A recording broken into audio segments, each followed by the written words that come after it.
Welcome to Soltron. This is the video review for the turning Mecard HG Gryphinx. And here's a size comparison. And yeah, he's definitely going to be bigger than a commander class. And here's his box. You get like a blister pack in there with a window. And then on the back you can see what he can do. So he's basically a triple changer duo con. His instructions, which are in color, which is nice, but nothing too fancy there.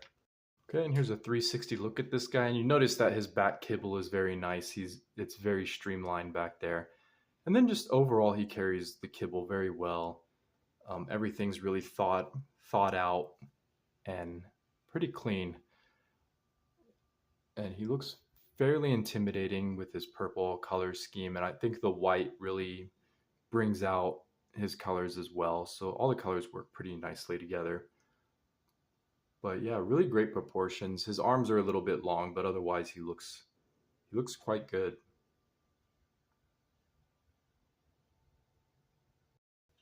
And if we take a close look at his head sculpt, this head sculpt, it reminds me of like a Beast Wars character, like the octopus or the squid one. There was no octopus, but yeah, he reminds me of like a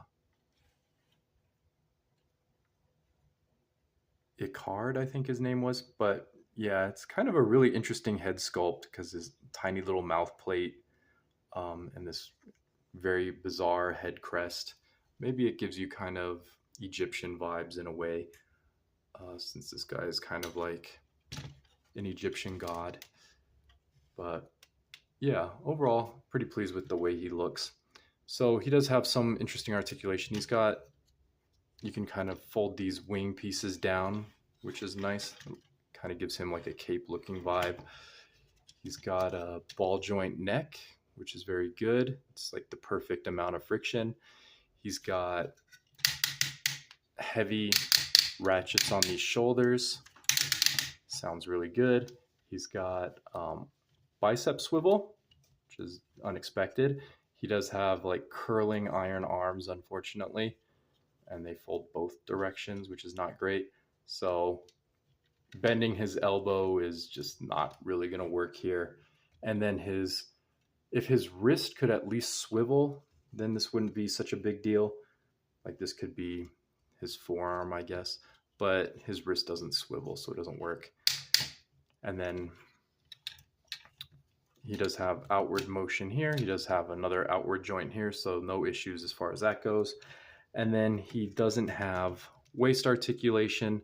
He has a full forward kick. He's got this back skirt back here, but you can get that out of the way, so you can get almost a full backward kick. He's got more than 90 degrees on the knee, so that's very nice. He does have a thigh swivel. He does have outward kick as well, but you have to unplug these hip skirts, which have a tendency to pop off on this joint, but you can open that up so he can get full outward kick as well. And yeah, the ball joint on these is very loose and will constantly come off as you're transforming this guy, but technically he doesn't parts form, and he doesn't have anything in the ankle. So pretty good articulation for the most part. His arms are definitely like where some of the fail is, because this joint is just bends the wrong way, unfortunately, because of curling iron arms. But yeah, that's for his articulation. And another kind of he doesn't come with any accessories, which is unfortunate. This guy would probably look pretty good with a good sword or a staff. I think a staff would work really good for this guy. But one small annoying thing is that this doesn't really lock in place. It could have easily just clicked in when you push it here, but it just doesn't. So that's kind of irritating about this arm guard.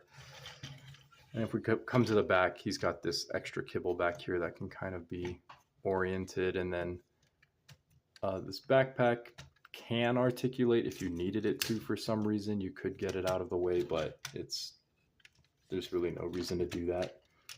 It just pegs in very nicely.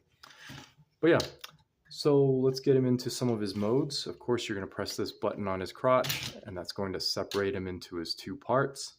And let's start with the one that's maybe the worst of the two first. So you're going to use these joints. So just gently pull this apart so you don't unpeg it. And this is going to become the rear feet. And then you're just going to turn this part. You're going to rotate his hips. And then this is just going to become basically the back end of a car.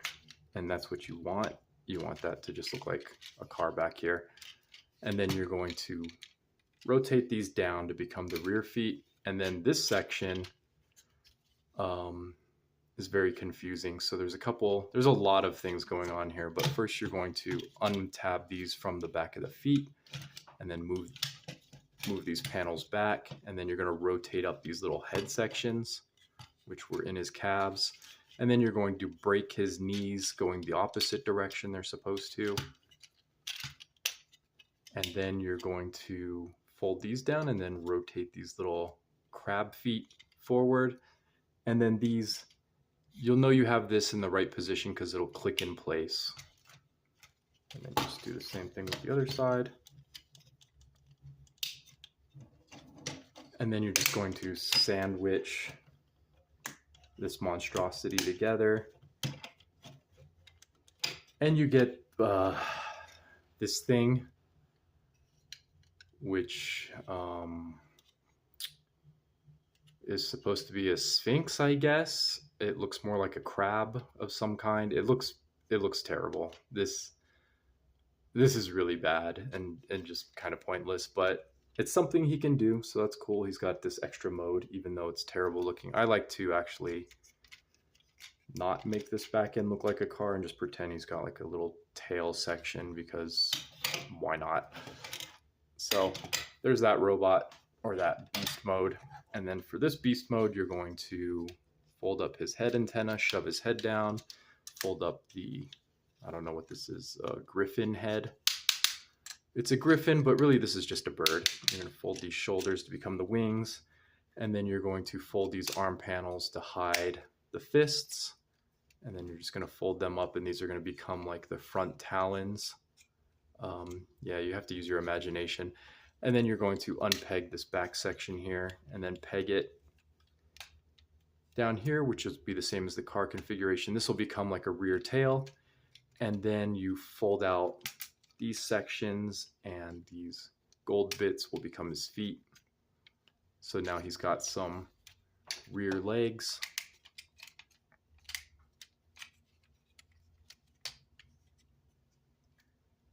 And there you go. And this guy is, he kind of looks like a pontoon. He reminds me of like Beast Wars Metal's Air Razor, where she turns into an airplane. I actually kind of like the look of the Griffin. He looks very beastly, like he could just swipe things to death. He's got like these really powerful front arms and these cute little back limbs. But yeah, he looks pretty cool. He looks kind of like a were owl or something. But yeah, he's got the bicep swivel here. He's got this elbow joint. He's got a lot of articulation in these back legs. They can spread. He's got knee joints. He's got this transformation joint technically. His tail can pivot up and down. His neck has a little bit of articulation. So he's got a decent amount of articulation. But yeah, he looks quite big and intimidating. You're not really supposed to pose him like this, but I just like the way that looks. And then this guy has no real articulation. His head doesn't really move. He's got this toe articulation, I guess. He's got this back foot articulation, and that's about it. He's just meant to stand there and look dumb.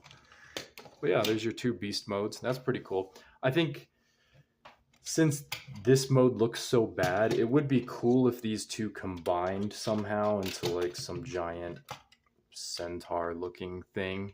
There's no reason it couldn't. Or if this like grabbed onto this and it just became like a super beast of some kind, or this maybe comes on to this guy's back and I don't know, something. It could have easily made like a combined beast mode, but it doesn't.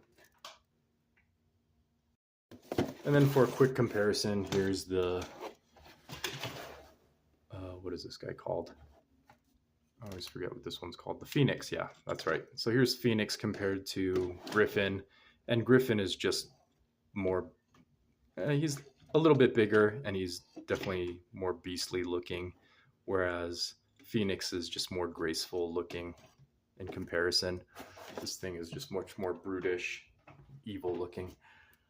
But yeah, and then the final thing you could do with these guys is you can turn them into cars, because why not? So you're just going to fold up the shoulders here, and these white sections will end up in the front, and then you're going to fold those to get those ready, make some space for that Griffin head, and then you're going to fold up this tail, and this is just going to become the rear of the car, and you're just going to collapse all the leg sections. It's pretty obvious how everything goes, and there you go. There you go. You got the rear bumper. And then you're going to take this section, rotate these arms, and then you're just going to rotate, flip out this door panel, and that's just going to sandwich right back here between all this. And then you're just going to fold these sections up, and that's how you get a nice looking car. Okay, there he is, nice and cleaned up, and everything clicks together very nicely, and the seams are pretty clean for the most part. But yeah, interesting two-tone kind of color scheme. Obviously that's for robot mode because it doesn't really work for the car mode, but very interesting looking car. I kind of like it. And then for the Sphinx, you're just going to rotate the head forward. This is going to become the rear of the car. You're going to fold these feet back, and then you just collapse these legs on themselves. Oh. And then you actually want these sections to stay together. And then there's like a double joint in here, so you can get that nicely folded up, and then you can just fold down.